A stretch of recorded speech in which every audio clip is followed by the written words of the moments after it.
আজকে হচ্ছে আমি কোরিয়ান রামেন কিনে আনছি। সো এখন আমি এটা মেক করছি, দাঁড়াও তোমাদেরকে দেখাই।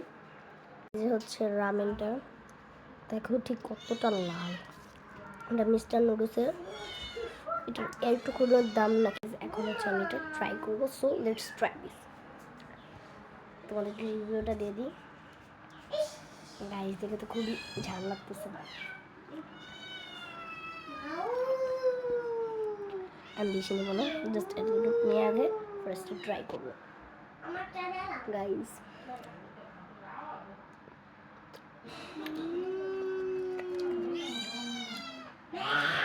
ঝাল একদমই ঝাল না।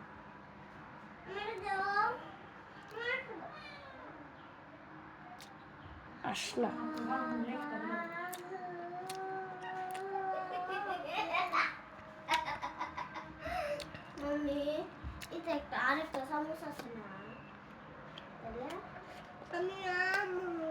কালকেরটা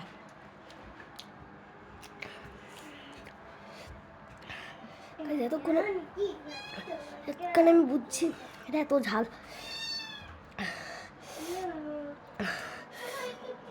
আমার কান ফেটে যেতে, মুখ ফেটে যাচ্ছে। Bye bye bye. সরি, ওই সময় আমি বলতে পারি না যে এটার দাম কত, কারণ আমার এতটা ঝাল লাগতেছিল। সো এটার দাম হচ্ছে 50 টাকা। তোমরা ট্রাই করতে পারো।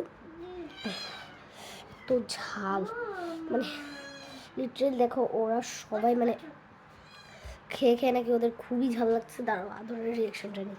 দেখো হচ্ছে ও খাচ্ছে। এটা কেমন?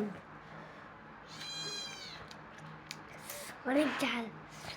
সত্যি অনেক ঝাল। সত্যি? হ্যাঁ। সবাই বলতেছে এটা খুবই ঝাল, কারণ এটা এতটা লাল। আমি প্রথমে ভাবতে পারি নাই, শুধু আমার 50টা টাকা লস গেছে। প্লিজ ট্রাই করো না। আর শুধু শুধু যাই নাই। সো গাইজ এখন হচ্ছে আমি তোমাদেরকে দেখাই, আবার দেখাই একটু। মানে আমি বালপাক নামে করছি, কারণ মানে আমি না এটাতে ফুল সসটা দিয়ে দিছি, তাই জন্য এটা এত ঝাল। দেখো আমার ঠোঁট মুখ সব কিছু লাল হয়ে গেছে। সরি, তোমাদেরকে তো মানে ইয়েটাই দেখানো হয়নি, প্যাকেটটাই দেখানো হয়নি। তো চলো তোমাদেরকে প্যাকেটটা দেখাই। দেখো আমার নিচে জায়গাগুলো কিন্তু মানে তাও লাল হয়ে আছে, পুরো দেখা যাচ্ছে লাল হয়ে আছে। সো দে প্যাকেটটা দে। এই যে হচ্ছে গাইস প্যাকেট। এই যে হচ্ছে 2x স্পাইসি রামেন। হচ্ছে আমার ভাই এমনি মজা করছি। সো এই দেখো প্যাকেটটা। সো তোমরাও ট্রাই করবো। Okay bye.